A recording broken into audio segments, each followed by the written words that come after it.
Today I'm joined by, and this is going to be hard to pronounce, Peldi founder of Balsamiq. How was that, Peldi?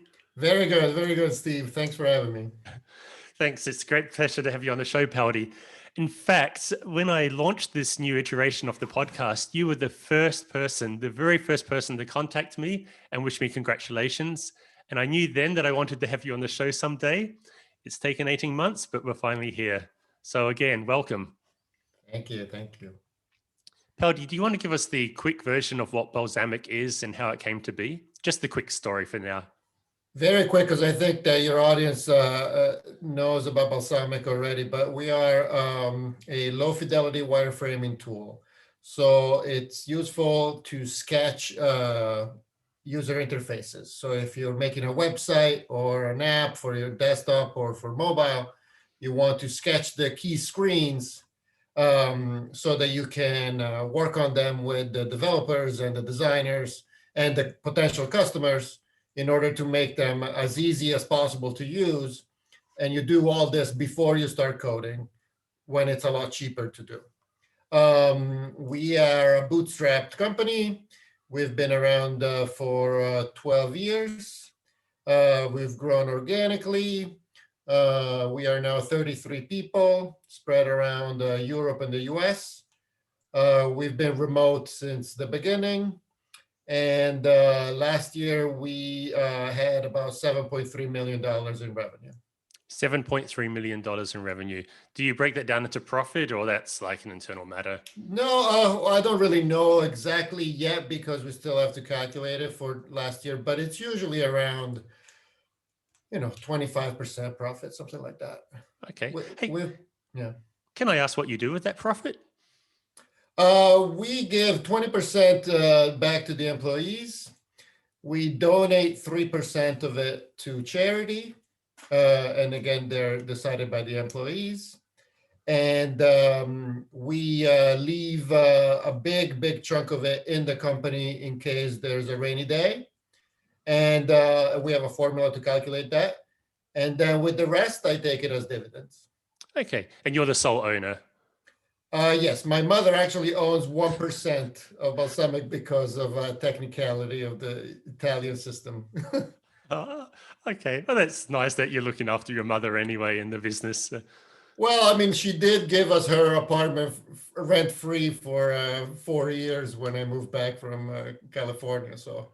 Okay. So really, she was an investor? Yes, absolutely. And that 1% means she gets 1% of the dividends, I guess? Yes. That's really nice. Hey, what charities do your team usually pick to donate the 3% to?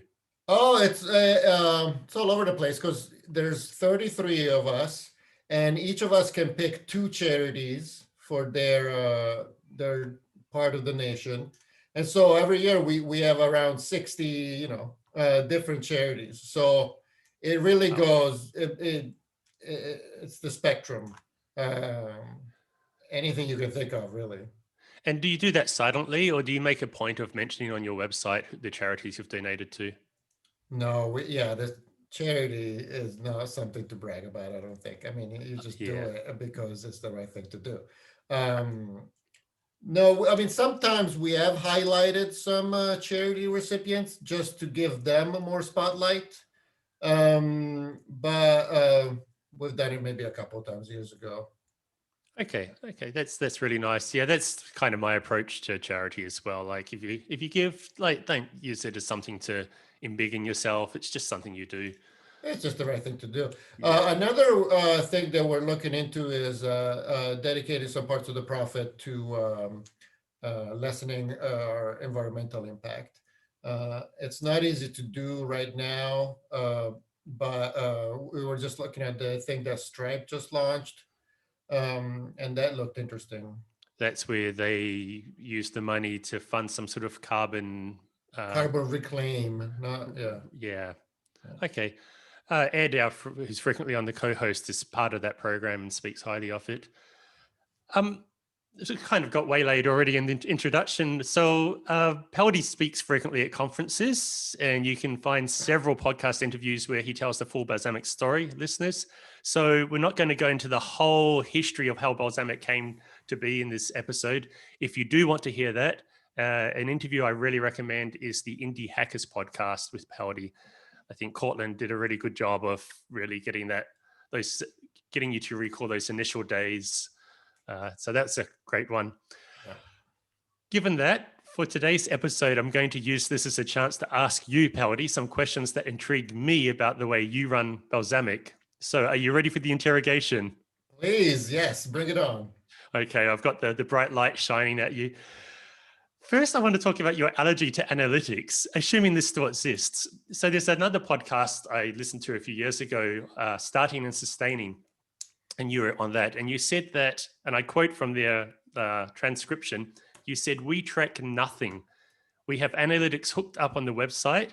I think it's been 3 years since I looked at it for 5 seconds. We don't track downloads. We don't track anything. The only thing we track is revenue and profits." Is that still more or less true? Yes, very much so. We do actually use Google Analytics now every 6 months. And because every 6 months we review the minimum system requirements for our apps. So minimum browser versions and minimum OS versions, so that we don't have to support things that nobody uses. And so every 6 months I have to go in and look at the last 6 months, how many, Chrome version X did we have? Can we drop it? Yes or no? So I spend a good 5 minutes in Google Analytics once every 6 months. Okay. Other than that, I have heard rumors that some of my teammates look at analytics behind my back, but I don't encourage that. In fact, I was this close from removing it altogether from our website recently. But yes, no, we don't really, we're not a data-driven company. We are values-driven, we are conversation-driven. That seems quite contrarian. No, that seems very contrarian, because almost every piece of startup advice, especially for founders looking for doing marketing better, is that you have to measure things, measure. And you've gone completely away from that. I can't even imagine running my own business without having my head in Google Analytics on a regular basis. What do you do there? I'm so curious. What do you do? Well, this is the thing, is I probably can't even tell you. What do you let me ask you an even more pointed question. What do you do there that is more effective than having a 1 hour conversation with a customer? But are those the two things that have to be separate? Can't one do both? Okay. What do you do that's useful when you look at analytics? I check which channels are bringing in customers. We've been trying, for example, SEO, and I want to see if we're actually getting organic traffic. And if not, I know we've got a problem. If we are, then I see which articles are getting the traffic, so I can improve those articles using the logic that the good articles should be made even better, because obviously they're the ones that are working. And then I look at which ones we can scrap because they turn out to be a waste of our time.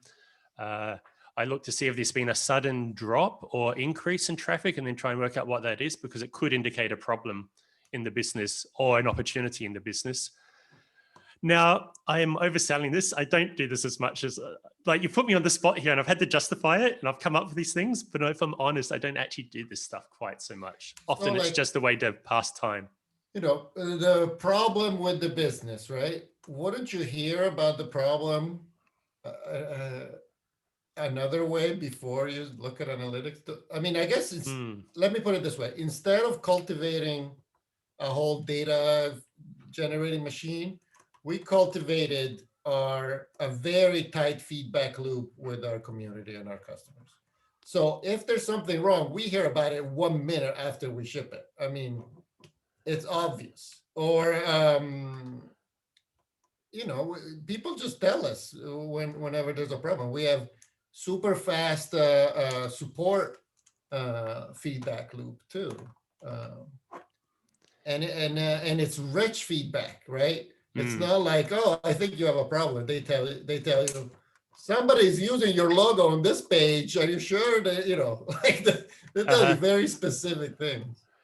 So what are those channels that people contact you via? Is it just email or So Twitter? many years at the beginning, my approach was to be everywhere, be on every social media channel, be on every Slack community, be well, this was before Slack existed, but on all the forums and just back in the day we had RSS and we could follow everything fairly easily. And the idea was, we'll come to you. You just complain about us whichever way you want, and we will notice and we will reply. Over time, social media has consolidated a lot. I mean, at the beginning, we were on Friend Feed. I don't even remember what it was called. We were on all these different social networks that were, big in the late 2010s. But then they sort of consolidated. And over time, we have given preference to our emails. We use Help Scout. And so we bring everything in there. We bring Twitter mentions in there. We bring YouTube comments in there because we have a pretty active YouTube channel. And then and on our website, we mostly send people to email. We still have a very active Discord community, just like the one in for this podcast. And so that's also, I'd say primarily it's email and forums. Okay. And then Twitter is a third way. Okay, so email is the thing that just never dies. We were using it 20 years ago to run our businesses, and we use it today. Everything else, friends, that comes and goes. Email is great. The only problem with email is that when you answer, nobody else can find that answer in the future, right? Forums are better because people don't even write you. They just find their answer right away, right? Yeah. But email is more private. It's more intimate. It's more, you can share your licensing code in there. It's just, it's very good in many ways. Yeah. I used to use a forum for my previous product and that I sold a year ago.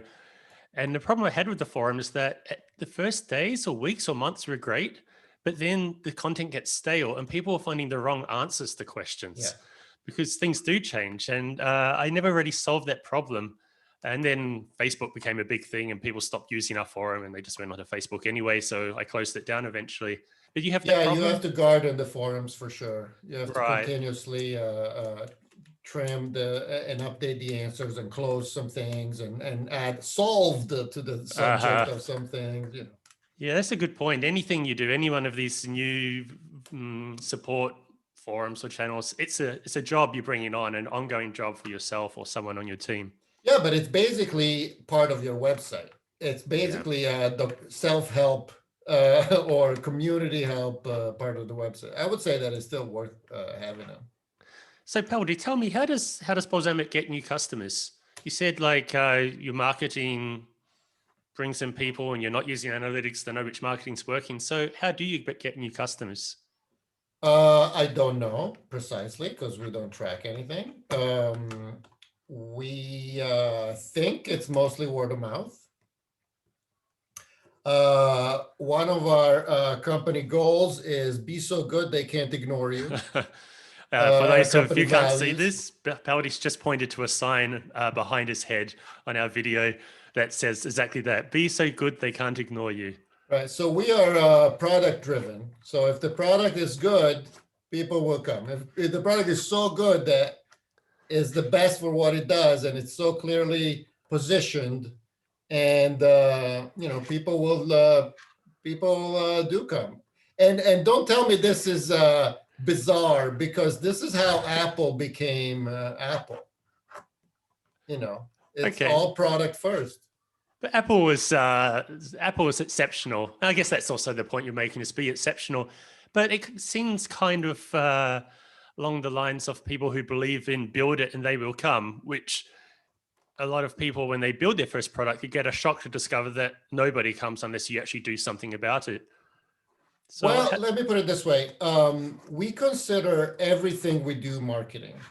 Meaning that the product is not just the software at all. That's one part of the product. There's this concept called the whole product concept, where what you think you're selling is the bits or the service, but really you're selling that, plus you're selling the documentation, plus you're Hmm. selling your website, plus you're selling your support, plus you're selling uh, all everything that you do, your how clear your legal documents are, how Hmm. easy it is to purchase, how private you keep people's data, even what kind of brand do you give out. That's all part of the same. It's all the product. So we try to be approachable, be remarkably good at every single piece of output that we have. We treat everything like it's part of the product. Okay. And how do you get that value to go right through your team of Oh, 33 people? You know, you can't just say it and make it happen. It's hard with so many people. it's definitely part of our culture. At the beginning, it was just me, and so that was my sort of a way of working, and then it stayed an important part of our culture where we try to take it to 11 whatever we do.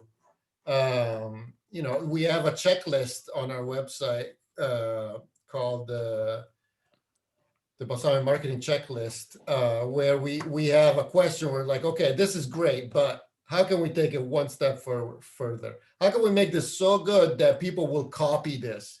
And it could be about the EULA. It doesn't have to be about a blog post or a feature. It has to. It's something that you think about everything you do, and it's not because we want to be like this incredible. We want. It's not for bragging rights. It's because we love the craft. Hmm. We're doing this for the love of the craft. And so trying to aim to the very top is a good aim. You're not going to reach it every time. You're rarely going to reach it. But it's a great way to be. It's a great way to work. Because you're pushing yourself to get better all the time. So tell me this, Peldi. We have some listeners and some members on our community who have a product that maybe they've been running for a couple of years, but it's only reached maybe $1 or $2 or $5,000 in annual revenue, and they're having trouble getting any further. And the big problem they have is that almost no one's arriving at the website or discovering them. So if you're starting from scratch or in the early days, what advice would you give to somebody to take this type of philosophy you're describing in the beginning when it seems like they're talking to nobody, that they're just writing and it's going into Right. the empty void? Often this happens because it's a developer turned entrepreneur, just like me, just like us, and I had this problem at the beginning too, where um, you think marketing is a dirty word. You think it's all about pushing messages people down people's throats, but I think that the hack is to consider marketing a feature. You know how to work on features. Okay, so now make this feature that will attract more people. So give yourself deadlines, work on it like it's a feature, because it is. The website is a feature of your product. Even it's not a brochure. It's can they go from A to B? Can they understand what you're selling? Can they understand your unique value proposition? Work on positioning. Often the problem is positioning. You're trying to solve to appeal to too many different kinds of people. Read April Dunford's books and really try lower your ambition, and understand where you're really valuable. And you do this by talking to your the few customers you have. Yeah. You ask them, why did you choose us? We're nobody else is choosing us. Why did you choose us?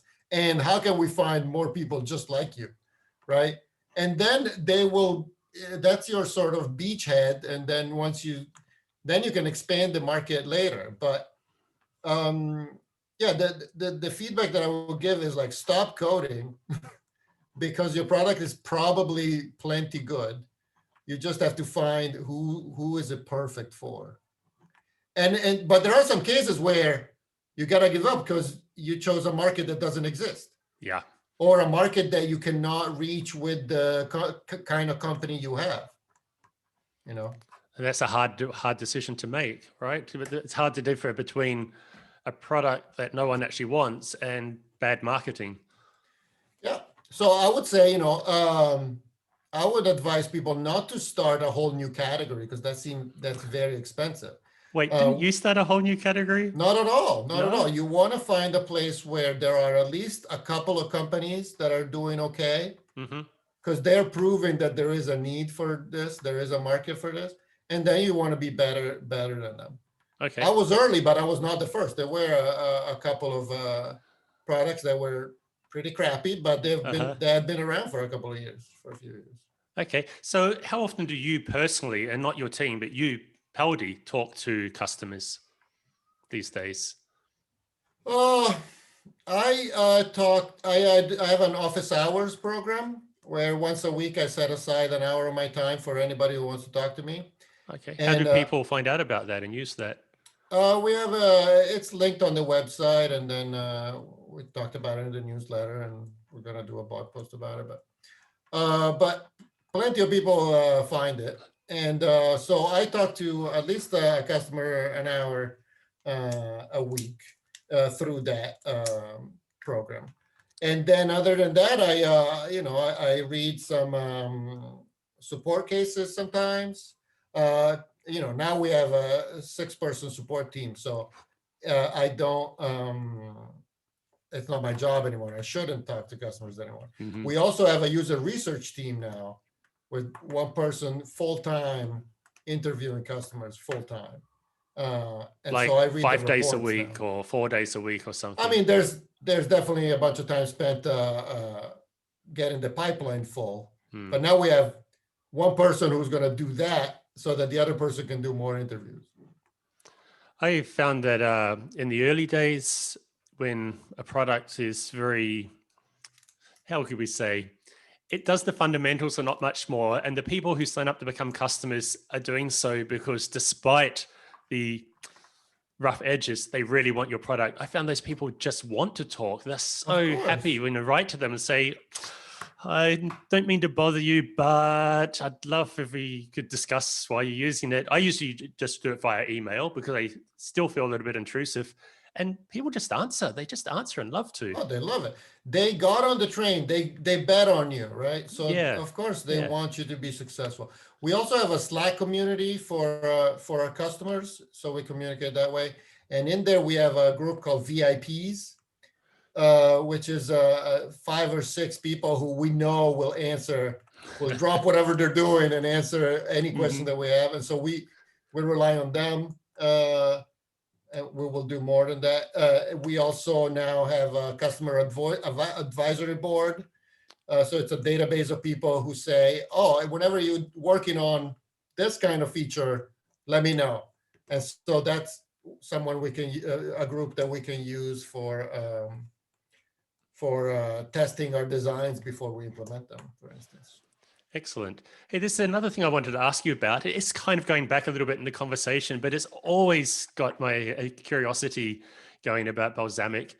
You describe Balsamiq as a corner bistro or a cozy restaurant on the web. And I only really began to understand exactly what that meant when my life started to involve frequent visits to Italy. As you know, my partner is Italian. Tell us what you mean by that, a cozy restaurant on the web. Well, I think it's mostly a way to position ourselves to show that we are a indie company. We're not a startup in the Paul Graham sense of the word. The trying to scale fast and quickly. Get rich We're or on the die other trying. side of the software industry, and so the restaurant, or my inspiration is the 5th generation butcher down the street. They do one thing and they do it with such passion, and they've been doing it forever, and they're the best in the world.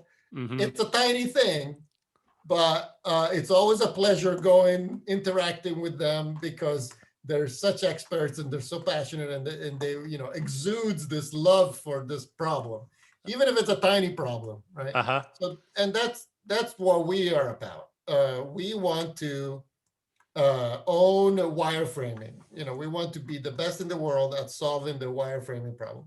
Not prototyping, that's too big, that's too much, not interested. Just this tiny sliver, but super important. Someone has to solve this for the world, and it's gonna be us. And it's a small company, but we have global reach. Uh, so the restaurant might not be the best analogy, but there are some restaurants that people travel to go to them. Right, right. But there's also like well, in Italy, for example, almost every small town just has a restaurant like what you described. It's just an excellent restaurant.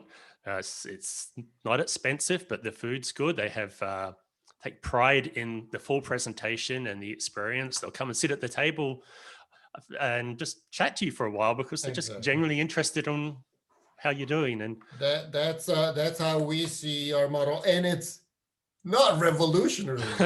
no, I like mean, you said, it's been going on for generations. it's the normal. Yeah, It's how yeah, business works. yeah, The crazy thing is the Silicon Valley crap. yeah. Perhaps the ability for software companies to grow very quickly has warped our understanding of how to run a business somehow. Well, I mean, it's apples and oranges, right? It's Yeah. like saying all doctors do the same thing. No, there are some that do heart surgery and some that do bone work. Like, yes, we all write code, but we're not the same. Moving on, I wanted to ask you more a coder's question. See, your background is as a coder, I understand. I imagine you don't do much coding these days.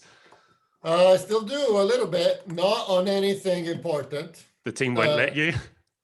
Yeah, I mean the core product I don't touch anymore. All my code was thrown away with the big rewrite. But I build like internal tools, the build system for our website. I mostly build. There's always little coding jobs that need to happen, and so I do those when I can. Okay, and you feel like your team embraces that, or they kind of tolerate that Peldi's doing some little coding exercise again? It depends. They understand I shouldn't really be doing it, but Uh-huh. I am very fast, so they Okay. like they like when I do it. This was a shock for me when I started running a software company, is that it's not all coding. And it actually, before too long, there wasn't much coding I had time for. And I never really got to terms with that because Oh man, losing myself in coding for a day, this is my perfect day. I And if I know. do that, then my business goes nowhere. It's terrible. It took me many years to give it up. And in fact, I always go back to it. Now I kept a little bit because, and I found a way where I can still do a little bit. But it took me maybe 5 years, 6 years to really Wow. stop. A lot of the times people start a company because they're like, oh, I don't want to deal with any of the politics of a large Uh-huh. company. I'll just start my own thing so I can code all day. Uh-huh. Well, I got bad news for you. If you're a CEO, you should not be doing any coding. And I mean, if you want to code all day, get yourself a job at a better company where you can code all day. Yeah, yeah. And I think even when there's even just two or three people in the company, already it's at the point where you're not going to get much time coding, because not only are you now still responsible for those other things like sales and marketing and support, but you have to also hire and manage. And yeah. It's terrible because the feeling is we got this far because I am such a good coder, Hmm. and now you're asking me to uh, so that the company will lose the good coder and will gain a terrible manager because I've never been a manager. How is this not going to kill the company? Yeah. So there's that's an advice that I will keep in mind. Like if your problem is that you don't get enough time coding, starting a business is not the right answer. 100% agree. Hey, Peldi, you mentioned the big rewrite. So I'm vaguely aware of that as a long-term customer of Balsamiq.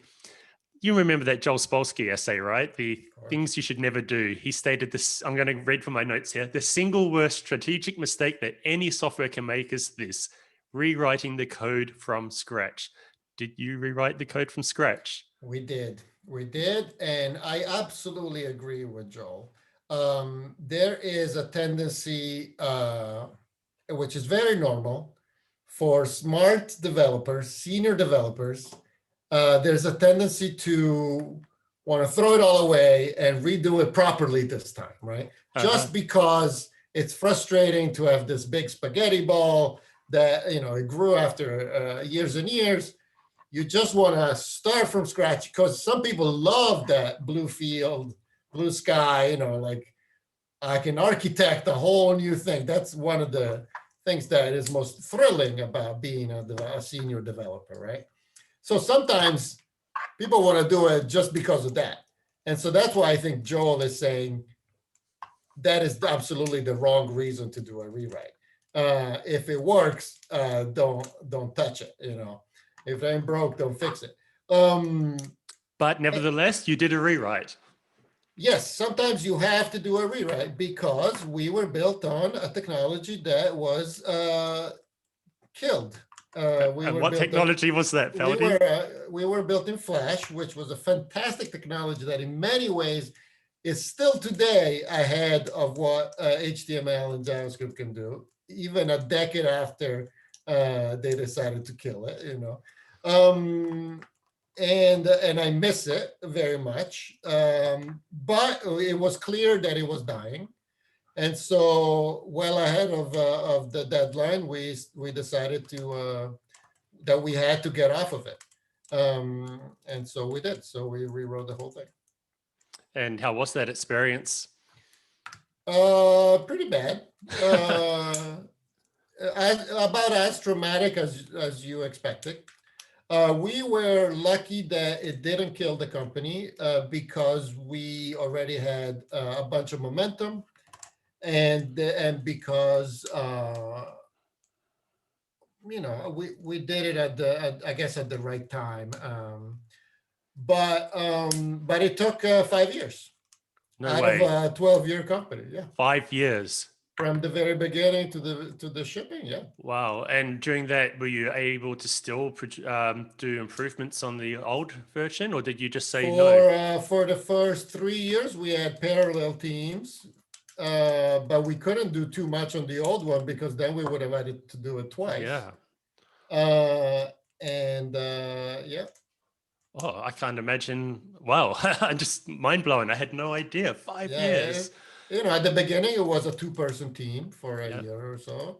Then it became 3, 4, 5. Then it became most of the company. For about a couple of years, we had 1 person on on the product that we sold, just doing purely maintenance. And for a couple of years, if you came to our website, you would find a 2-year-old version of the desktop app. And how were customers responding to that? Were they getting frustrated that their requests for improvements seemed to be getting ignored? Or were you explaining to them what was happening? Yes. I mean, yes. And our revenue went down 2 years in a row because we were old and outdated. But in the meantime, we managed to ship the new thing in batches. We have several versions of the app. We have desktop, we have SaaS, and we have some add-ons. So we would ship the new thing in the smaller product so that, we could test it out, make it better. And then when it was good, we would ship it on the bigger product. We left desktop last. But we shipped the web version, a year before the desktop version. And so we were able to keep people engaged, but we did go through a rough patch. And how did you feel during that time? Not great, obviously. That's an understatement, I suspect. I mean, it's a slog. It's a marathon. do this because of I love the challenges. I love learning new things. So even the ups and the downs are both interesting Hmm. because what I'm motivated by is, okay, let's figure out this problem, facing problems that I don't understand, and roll up my sleeves. That's what motivates me. So yeah, it was a bit rough, but we figured it out. It exposed some problems that we had with our engineering practices, and so now we've worked for about a year improving all of that. So now we're in a much better place. Um, but we survived. Not only we survived, we're doing better than ever. Oh, congratulations. So, given what you've learned from that experience, is there anything you would have done different before the rewrite or in the early days to kind of minimize this? Or is it unavoidable just because the way technology adapted and moved on? Well, I mean, clearly you gotta pick your horses to bet on very carefully. Pick your technology stack very carefully. Uh, it has to be the right amount of new, so Hmm. that it has it's not outdated. I wouldn't pick Java today, for instance, right? Yes. But it can't be too new because there's not it might not gain traction. What you want is basically the biggest technology that works, because you'll be able to find the most people to hire that know about that technology. It will have the most answers on Stack Overflow. You want to gamble on a winner Yeah. that is clearly a winner. Um, So you started in 2008, if I recall, and I think at that time there was no sign that Flash was on the way out, right? I think Flash was doing really well then. well, yeah, but shortly after there was the Steve Jobs letter that Yeah. said we're not going to do it. We're not going to add it to iOS. Um, yeah, so I think that from the beginning it was clear that at some point we would have had to get rid of it, but it wasn't that obvious. Plus, it took 12 years. Yeah. They Yeah. a couple of months ago, Yeah. fully discontinued. So we had plenty of time. But at the time, there was no alternative for me because the browsers did not have enough APIs to build Balsamiq. Yeah. They just couldn't. You just it was that or C++. Uh-huh. You know. Okay. Well, Peldi, I think we're running out of time, so let's wrap it up. Thanks again for being on the show. My pleasure. Anytime. I'd love to come and chat with you anytime. We might have to take you up on that. Where should people go if they want to get in touch and learn more, or maybe take advantage of these office hours concept that you were talking about? Balsamiq.com. Balsamiq like the vinegar, but with a Q instead of a C at the end. And tying back to your previous episode, we have a very active newsletter. Uh, it's actually the best way for us to communicate with our real fans. We Uh-huh. call them our inner circle, even though now it's more than 7,000 people that are signed up. So that's where we give behind the scenes information, early access to things, just like the office hours program.